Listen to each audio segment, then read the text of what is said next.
Hey, beautiful soul. Welcome to Spirit Speakeasy. I'm Joy Giovanni, Joyful Medium. I'm a working psychic medium, energy healer, and spiritual gifts mentor.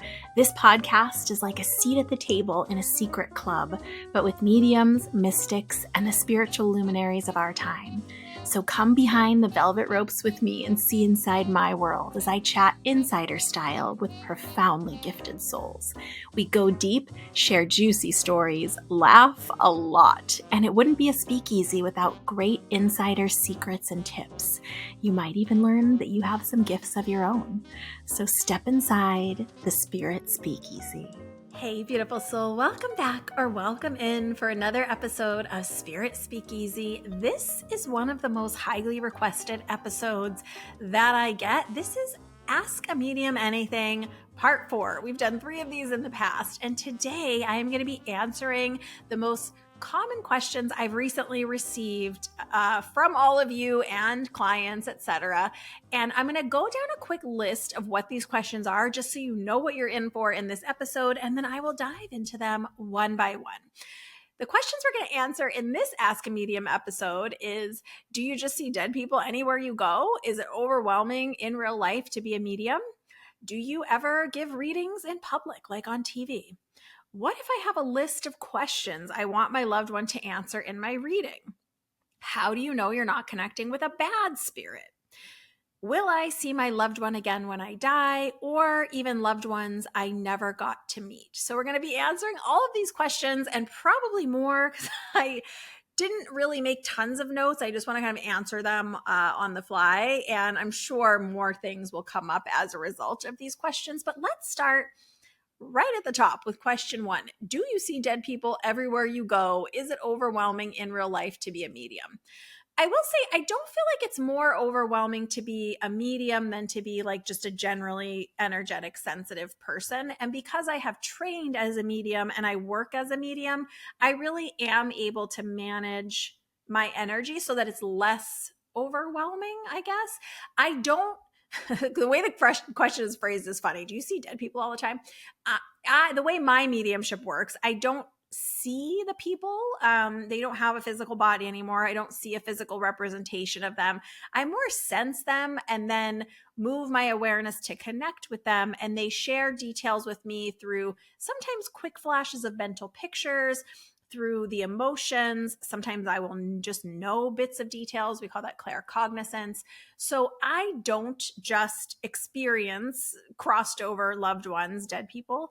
I hate that way of saying it. I think it's pretty irreverent, but I don't see crossed over people everywhere I go. I don't see them at all, but I don't experience them everywhere I go. I really experience them when I'm working as a general rule. I sometimes in meditation will become aware of a specific person. Usually it's someone I know. I once in a while in meditation, I am sometimes becoming aware of the spirit world as a world. So kind of the spirit world in general, rather than like specific individuals. But when I'm out and about, I'm really focused on typically whatever I'm doing, my human life, the 3D world. I kind of have to focus on what's happening around me anyway, just to be present and to navigate the world. So I don't think it's any more difficult or challenging or overwhelming in real life to be a medium than it is to just be an energetically sensitive person. And also, I'm not reading people everywhere I go. Like mediumship and psychic work for me they're just so intertwined and so tied together. So when I'm at a checkout at a store, I'm not like reading that person's energy. I might become aware of things like, oh, I feel like they're having a really hard day, or light things that are right on top, but I'm not blending my energy into their space to discern or to know information about them. It's just not appropriate, to be quite honest. And it's not how I work. I once in a while will become aware of a spirit person. I'm going to save that for the next question, but I don't just generally see and become aware of spirit people everywhere I go. It does happen once in a blue moon, but not as a general rule. And mediums that have trained, this is not the right way I'm going to say it. Again, the language. We can contain our focus, meaning we don't have to let our mind wander to the spirit world. We don't have to let our awareness wander to the spirit world. It can sometimes happen if we are just kind of wandering in our emotions and not really paying attention. If we're overwhelmed, sometimes we can become aware of spirit. It can happen from time to time. But as a general rule, I'm not aware of things going on in someone's life. Once in a while, I'm not aware of their spirit people. I sometimes am aware of my own spirit people when I'm out and about. I might see a sign from a loved one of my own, or just be aware of them. But I'm usually not aware of other people's loved ones as I move just throughout the world. This next question is, do you ever give readings in public, like on TV?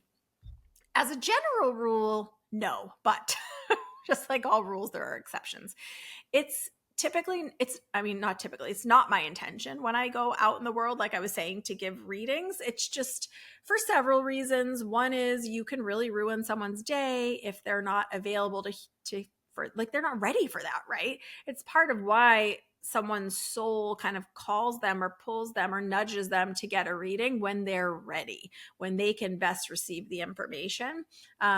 You can really just put someone in a bad emotional state by bringing up someone that maybe they're not ready to hear from. We don't, at the top, when we first kind of move our awareness to spirit and meet a spirit person, typically we don't know the depth of the relationship. So this might be a very triggering relationship. This might be a challenge relationship. They might have a lot of trauma from that relationship or have unhealed it.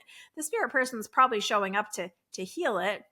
And of course they care, but as the medium, as the person who does the communicating, we have to have some boundaries just because that's just not nice, right? It's not nice to just go around blowing up people's day at their job or when they're at the grocery store next to you or whatever it is. I just don't think it's appropriate. It's part of my training that we're kind of taught that that's a real no-no.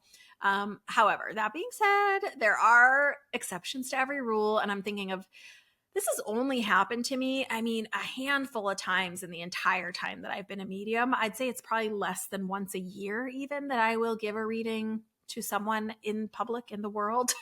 I can give you two examples of when this has happened. One that was maybe a few years ago. I was in a ride share taking it to go meet someone for a dinner that I had to go to. And we're driving in the car, and this young man is driving. And I was just so aware of his dad next to me in the car. And this is how I do it as a medium. Everyone has obviously free will and can do however they do it. But for me, I became aware of the spirit person. Typically I can manage my awareness, so I'm not aware of them, but I just was so aware of this gentleman. And in my mind, I kind of sent the thought to this gentleman in the spirit world, hey, if you want me to communicate or help you communicate with this young man who's driving, I need him to mention you. I need him to bring it up. I don't know how you're going to do it, but you got to get him to bring it up. And we were chatting, and he asked me, what did I do? And I said, I'm a medium. And then he said, I recently lost my dad. I'm having a really hard time. And I was like, oh, okay. So I asked him, which is the nice thing to do. I said, I don't normally do this. This is very out of the ordinary for me, but I am very aware of your dad. And since you brought it up, do you want to hear a little bit from him? You can totally say no, because that might have just not been the right time for him. So it's good to ask, right? Consent. So he said, yeah, I would really love that actually. And I blended my energy with his dad. I was aware of the circumstances around the dad's passing. He had an illness that was managed for a time. I won't give you all of the specifics just to respect this person's privacy, but I'll give you some of the specifics. So I was aware of the specifics around his condition and his passing, but I was also aware that this young man who was driving my ride share was not fully estranged from his dad. Like they were talking, but the dad and he had been just having a tough time. And this young man had been kind of going down not the most ideal path that as a parent that you want your kid to go down. He was just making some bad choices and going in a direction in life that wasn't great. And his dad was very upset. And I was aware that he did get to see his dad before his passing. And I was aware that he had made a promise to his dad. And his dad was making me aware that he was very proud of him, that he was really, after his dad's passing, trying to make good on this promise and move his life in a better direction. And he said, yeah, that's true. Actually, that's why I'm driving this ride share, even because I'm trying to get money to go back to school. And he shared a couple things. He exited these not good, very not good things that he was doing and participating in, and had really been trying to get his life together, like he had promised his dad. And then I was aware of a few more details from his dad, something that he had of his dad that I couldn't see. Actually, I can tell you this. I said, your dad is indicating that you have a card with his photo and with a little something about him, a little quote or prayer or something. You keep it with you. And he's like, yeah, actually, it's right here. And he pulled it out from, I don't even know where in the front seat, but he pulled it out and he said, it's right here. And then I said, he keeps showing me his thumb and I don't understand what this is. I just, I wasn't a full reading, so I wasn't maybe understanding it correctly. And he said, oh, I have this, I was aware of a chain that he had with his dad's name on it. And he said, yeah, the thumbprint's on the back of this. And so it was really validating. And that was maybe just like a 5 or 10 minute quick little communication from his dad, but just letting him know his dad's safe. He's not upset with him. He's very proud of him. He wants the best for him. And that young man was very grateful and happy. And I just said, I hope I didn't mess you up for the rest of your driving shift. And he was like, no, actually, that was really relieving. And I really am doubly inspired to stay on this path. So that was a positive example.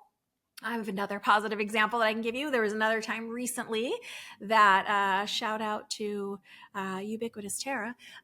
We were at an Apple store. I just don't love, most of us don't love the mall, especially crowded season. And this was right before the holidays. It was super crowded. I needed to make sure I got a new phone because mine was just not being amazing. And I wanted to do it, before the end of the year. So she went there with me and we had this wonderful rep that was helping us. And it was pretty chaotic in that store, which I feel like it often is. And for some reason, I just kept becoming aware of this. Again, it was a young man, this young man's, it felt like it was a woman. She was incredibly strong. And it felt like either a grandma that raised him or maybe an older mom.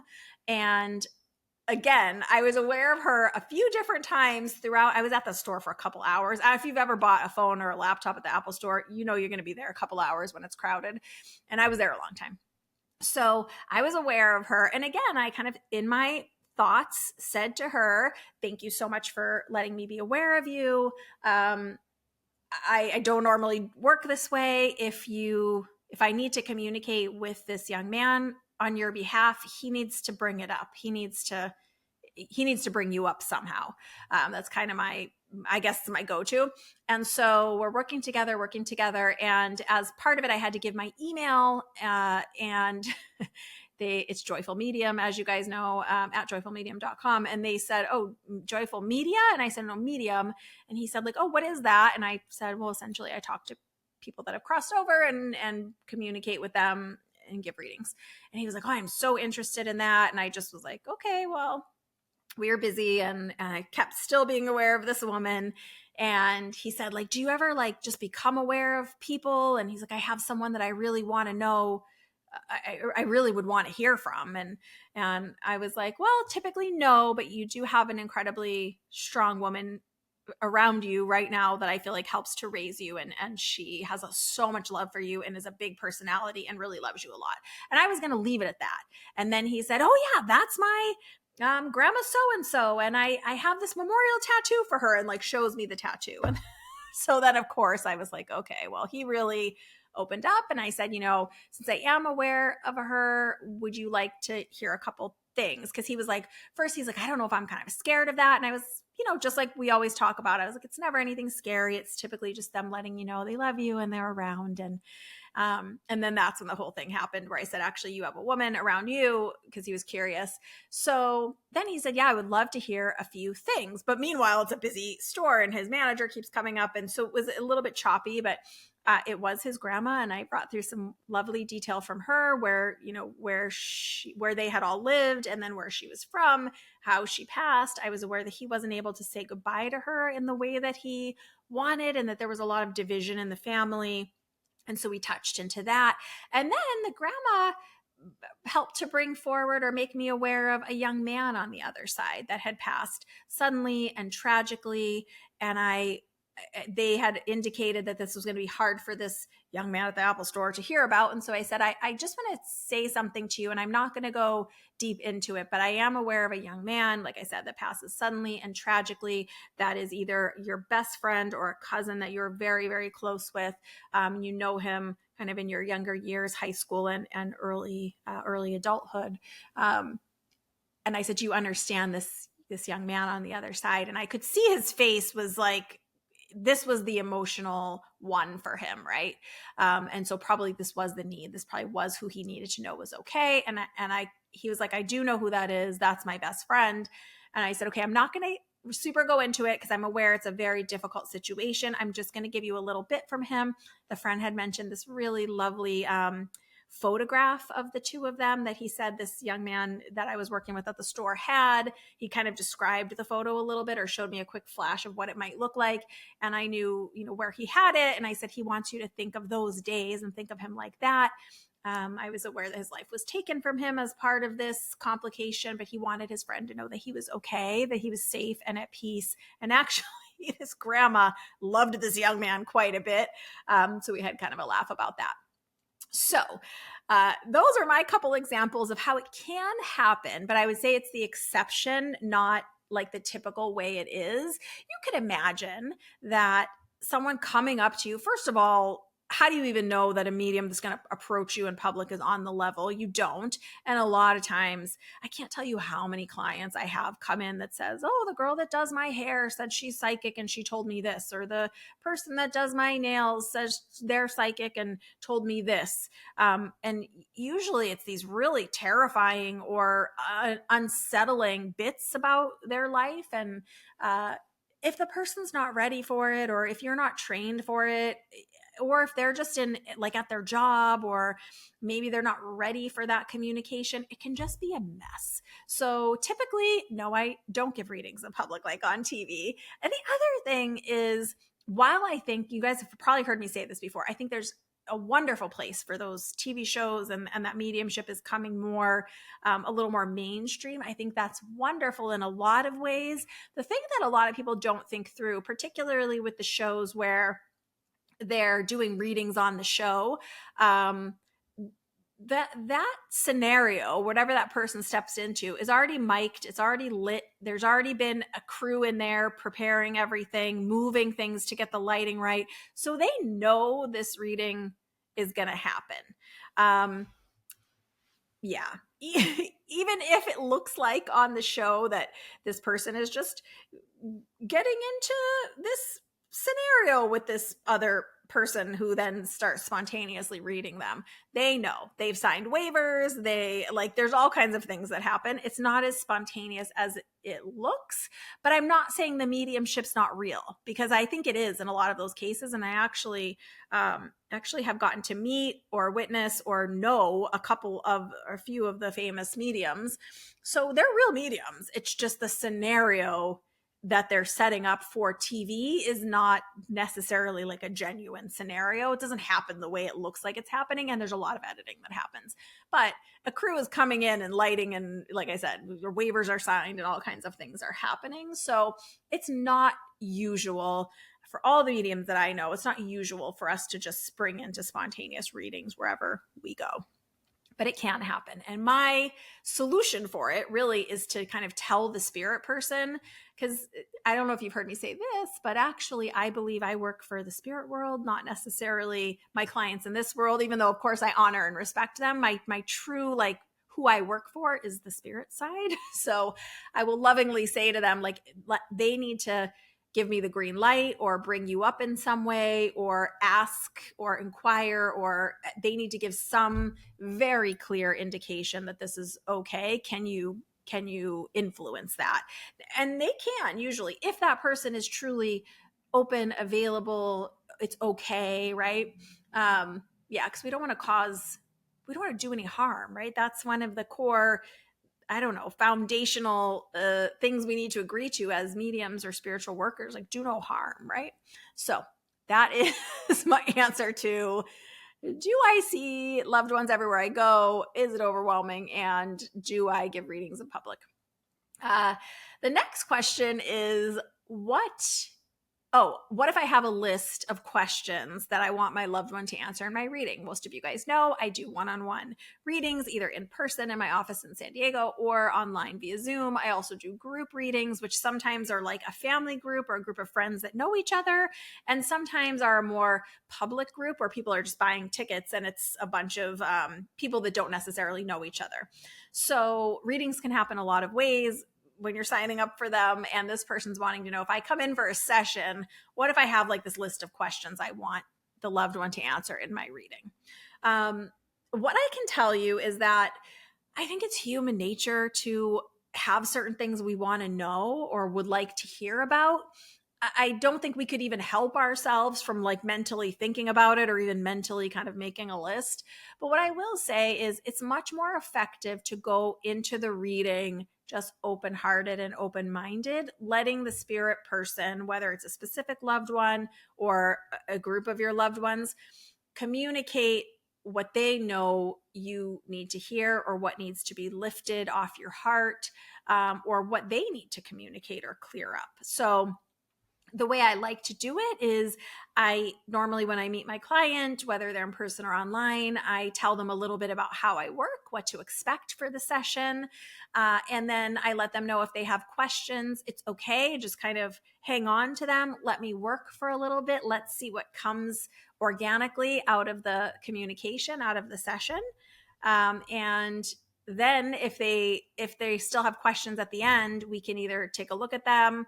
99% of the time, the spirit person does answer most, if not all, of the questions, but just depending on what the question is. Like I've had people, a lot of times the questions are like, are they at peace? Are they safe? Do they know about XYZ?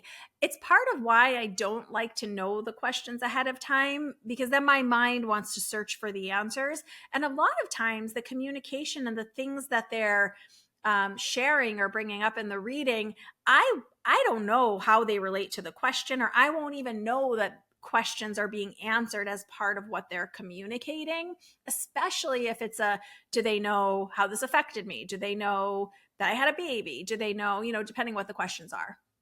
Where it doesn't work typically is either, like it's really hard for me to understand data points as far as like, I'll give you a good example. On more than one occasion, I've had different people come in wanting to know like the password to a phone or a code to a banking thing, a deposit box or a banking online, whatever. There's probably no way for me to get that information. Do you know what I mean? Someone's passcode to their phone or something that's written in like a coded way. And can I tell them what that means? It doesn't really work like that. It's not, mediumship's not like phone a friend where I have them on the phone talking to me, saying into my human ear, oh, the password is banana sandwiches, whatever it is. They really are impressing upon me through the emotions. Sometimes I'll get quick flashes of pictures. Sometimes I'll have mental words or even songs. But it's not them just standing next to me talking in my ear. I wish it was. Just doesn't work that way. And then the whole emotional part would be missing anyway. So I'm really working with them the whole time to understand the nuanced parts of the communication. So a lot of questions that you might have naturally get answered as part of the communication. So if it's something that's very like a password or a phone number of someone, like I'm probably that's not gonna come about. The other thing that often is not like answered as part of a reading is if it's something that really just, I think the best way I can say it is there's things that we maybe need to know, right? Like it's a burden on our heart or our soul. Are they safe? Are they okay? Did they go to a bad place? Are they, do they know who they are? Do they have their memory now if they didn't when they were here? There are some things that it's heavy on our heart to need to know. And then there are other things that we might want to know, but from their perspective or from our soul's perspective, we don't need to know. We just want to know. So They won't necessarily answer everything, but if it's something that we truly need, they will often answer it just as a natural part of the communication. So I think it depends on you as the individual. If you can come into a reading without a list and just allow the experience, trust that your loved ones will communicate what they need to communicate or what the true need is. But if you're someone who gets really anxious and this list is happening and it's draining all of your mental energy anyway, write it down. Most mediums probably won't want to see it. I will often, if they say they have a list and I tell them, okay, hang on to it, let's work a little bit and see. I just recently in a small group reading of a family, I think that maybe the gal did say she had a list and I kind of said like, okay, just hang on to it and we'll look at it later. And then I had asked, were there items on the list that do we address everything? And she's looking at it and she said, yeah, actually in one way or another, we did address all of these items. So, yeah, often most of the questions that you might put on a list get answered as a natural part of the communication. There is a bit of a need to know versus want to know. And it's probably not going to be details like where did you hide the fill in the blank or what is the password or code to fill in the blank. It'd be miraculous if we could get it, but that's typically not the type of information that they are using this mystical experience and connection of souls to bring through. It usually has a weightier meaning than that.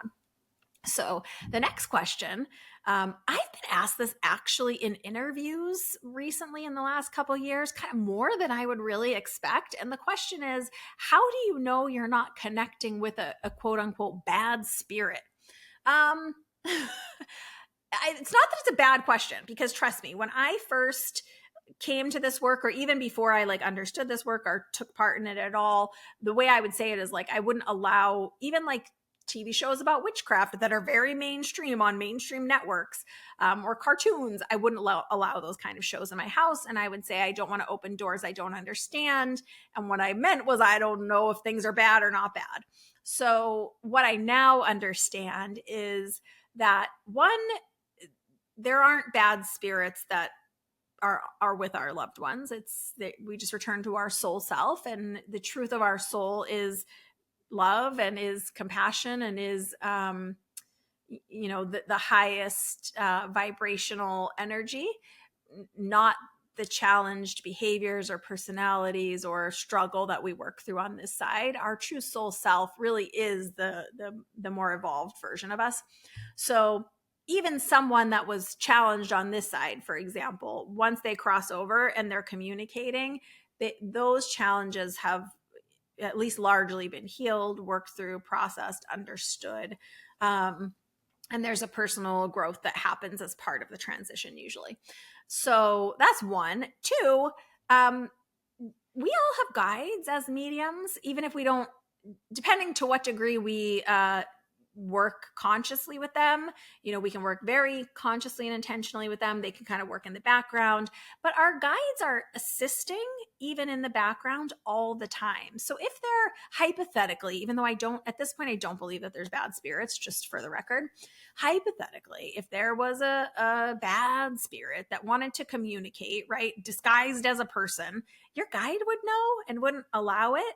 I don't think that they can disguise themselves over there like that, because it's not a physical form. And when I hear these fear-based things, I know that they're through this filter of fear and human understanding, because when we're non-physical, by definition, we're not in a physical form. So it's not like we could disguise ourselves as another physical form. We don't have a physical form. Does that make sense? So it's not like the boogeyman is coming to your guide and slipping past because they're wearing the suit of an angel. You know what I mean? It just doesn't work like that. I believe we're recognized on the other side by our unique energetic vibration. I think sort of like the idea of a fingerprint in a very simplified way. I think each of our souls has a unique energetic vibration, signature vibration. And I think that's more how we recognize each other at this point in my work. Anyway, this is what I believe. Not necessarily like we do here by physical attributes, or like we see someone and recognize them, or if we are unsighted, if we smell someone or know someone and recognize them, right? I think it's different over there. So I don't think there's these like bad spirits slipping through for communication. And the other thing is the intention behind mediumistic communication, good mediumship, let's just call it, is to hold in love and respect and with a level of reverence, right? Respect. It's a mystical experience. It's not the same as just like rotating your tires or something. Like we are raising the energy of our soul, blending our soul with the soul of someone who is discarnate, meaning out of a body, and they are slowing their vibration to blend souls with us and to create this communication, which from my side doesn't always feel super easy. I'm working the whole time with them. So, why would this beautiful mystical experience be wasted on something that was trickery or that was bad? The intention of good mediumship is always for healing, for growth, for someone to get a little bit of clarity or understanding, or to get what they need so that they can somehow release themselves from things that are burdening them or holding them back, or they can have more clarity in a positive way. The intention is always the highest and greatest need of the soul, both the soul that is my human client in a body sitting on the screen or in my office, and my client who is the discarnate soul who is on the spirit side. So the intention is the highest and greatest good and the highest need of both souls. There's no room for anything bad, even if hypothetically you could make the argument that something bad, like an evil spirit, did exist. They're not communicating in mediumship in this way. And there's guides, and there's our soul, and there's all of our other loved ones. And I think, and again, no shade on this question, because it's a good question. It's definitely a question I've had in my journey for sure. But it really minimizes the intelligence and the power and the love behind what's actually happening in a mediumistic communication. We have our own loved ones around us all the time, the ones that we knew and the layers of ancestors that we didn't know. And we've talked about ancestors here before and what that means. It can mean a relational, like a related to you ancestor, or it can be an ancestor in whatever work you do. If you're a biochemist, you have a lineage, an ancestry of all the other biochemists that ever came before you, for example. So we have a lot of love for us on the other side that's not going to just allow something from that side to throw us awry. Chaos happens in this world, in our life, all the time. And I think that's where all of that yucky energy and quote unquote bad energy lives, is kind of in our world that we experience now. I don't think it's on the other side.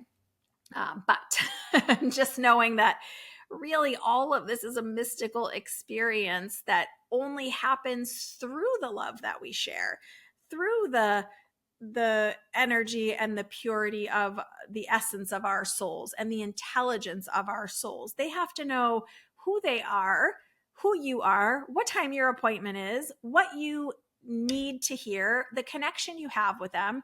Because actually, if I was on the other side right now and I took 10 different people who knew me in this world, most of them each would probably identify me a different way. I'm a different person to each of these people. I might be a mom to one. I might be a friend to the other. I might be a mentor to the other. So they need to know how to best identify themselves to you based on shared memories or details about themselves, details about your life. There's a lot happening. And just to reduce it to somehow a bad spirit being able to swoop in, it's just not fair, I think, to all of the effort and energy that goes into the spirit world. They have to learn to communicate with mediums too, because we're all a little different. We have to learn to communicate with them. So there's a lot of heart and soul that goes into this. And I just, in my work, I've never met a bad spirit. I've met people that have challenges in their lives, but that doesn't make them bad, right? It just makes them, they had a challenge in their life. So I hope that, I know this is quite a tangent, but I hope that answers that. How do I know I'm not connecting with a bad spirit? All of those ways. There's a lot of ways. And the final question for this session of Ask a Medium Anything, will I see my loved one again when I die, or loved ones I never got to meet? From my understanding, yes, absolutely. I believe we're greeted and reunited with all of those that we've known and loved that are on the other side, and the ancestors, again, that maybe we didn't get the opportunity to meet. I sometimes have ancestor of a client in my office or on my Zoom from that is like a great grandparent, for example. Sometimes they were blessed to get to know this person a little bit in their life, even if it was like when they were a kid. Sometimes they didn't get to know that person, and that person passed away before they were born. But then that person who's coming, if it's like a great grandparent on the other side, for example, they're sharing details about themselves and often things going on in this client's life because they care about you. They care about what's going on to you. They're around you right now. Even if you didn't know them physically on this side in this lifetime, it doesn't mean your soul doesn't know them from the other side. I think we also get to hang out a little bit with family members on the other side before we come in. So before we incarnate into this life as a baby, I think we're partially, at least some of the time, with other family members over there. So I think we know them before even. I've had often a grandparent who's crossed over, and it'd probably be like a parent and their kid is in my office, but it's an adult kid who has their own kids. And that person saying like, yes, I know my grandbaby. Where else would I be than hanging out with them? I spent time with them over here before they came in, and I know they're like this and they're like this and their personality's like this. And I've even had them say like, sometimes they sit down at their little table to play tea party, and they're serving someone else and talking to someone else when they play tea party, and that's me. I sit with them. They actually are aware of me in their own way. So yeah, they spend time with us now. So I believe, certainly get to meet them on the other side. And we definitely get to be reunited with our loved ones. I think that they kind of wait for us. I don't think people are reincarnating before we get to be reunited with them. I think they want to see us just as much as we want to see them. So we get to be reunited. We get to understand really either what the challenges were in our relationship or the strengths. And the other thing to know is, however many years you've been on this earth, however old you are, we have memories that we hang on to, right? Things that we can recall right now, maybe our third grade teacher, or what music instrument we played in middle school, or there's memories that we have. But then there's thousands and thousands of memories that we've completely forgotten that our soul still contains. Often we talk about it as the unconscious, right? But our soul still contains all of those memories. And when we cross over, we get to have all the memories all at once. Our human brain couldn't possibly manage to hold on to every single memory we've had in our lifespan in our brain all at once right now. Like, I can't remember what I wore every day of sixth grade. You know what I mean? My soul knows. So when we cross over, we really get to have the totality of our memories. And that includes lots of wonderful people, lots of other souls. Sometimes those souls show up as friends. Sometimes they show up as challengers to help move us in a direction or help us understand something in life. Even the people we had challenges with, I think we come to clarity and understanding and have some sort of healing on the other side. I think a lot happens as part of this experience on this side, and I think a lot happens as we transition to the other side. So I know that really all of the love and compassion that we receive when we cross over is all about our healing and understanding and the growth and expansion of our own soul. I think it's part of the reason we come here to this side for this experience. There are emotions that, when we understand that we're all connected, that we're not separate, we come into these physical bodies to experience separation, the illusion of separation, to feel what it feels like to be separate, to feel what it feels like to assume that we're disconnected. When we're on the other side, when we return to spirit, to our true soul selves, none of that illusion exists. So it's hard to feel sad when you know that there's, the truth is there's no sadness over there. It's hard to feel alone when you know that you're connected to the most divine love at all times and you're never separate. There is no separation. It's only in coming here that we can have that experience of separation, of contrast, of discomfort, so we can grow and expand and bump up against things and discover things that our soul self actually knows. We find ourselves again to a degree. So in that way, I think understanding that we're returning to love, we're returning eventually home, but that we've come here for a reason, to have this experience, even if we don't understand in our lifetime why we've come, why we needed these experiences. I believe that we really do get clarity on that when we cross over and get to meet with all of our loved ones on the other side. And I actually think we get to meet with kind of whoever we eventually want. I think we get to meet with mentors and ascended masters and teachers, even teachers we didn't know. There are books that I have read of people who have long crossed over that I think I'll get to meet when I'm over there and get to understand their wisdom and get to share in the energy of their soul in a different way. So I think we're much more connected than we realize. And I think it's our illusion of separation and our humanness that tries to reduce everything to these very simple little boxes. And I don't think it's quite like that on the other side. So I hope that you have enjoyed this episode. I hope that you got some questions answered. If you have other questions, feel free to send them in. I try to sprinkle these Ask a Medium episodes kind of throughout the year. So you can either call in 305-928-LOVE. That's 305-928-5683.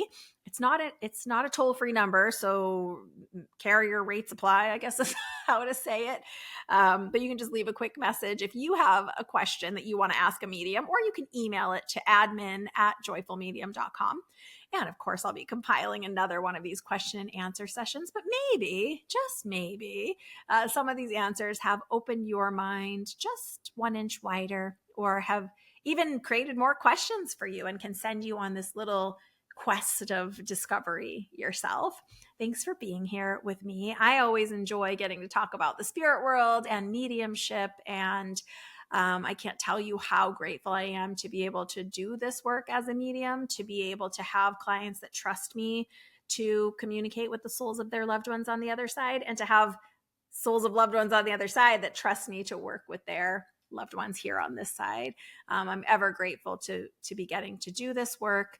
And if you've ever been curious about mediumship readings, I still do readings. You can check out my website, joyfulmedium.com, in the section marked Work With Me, or just peruse all over the website and get lots of questions answered. So thanks for being here, and I will see you very soon. Big hugs, lots of love. Bye for now from inside Spirit Speakeasy.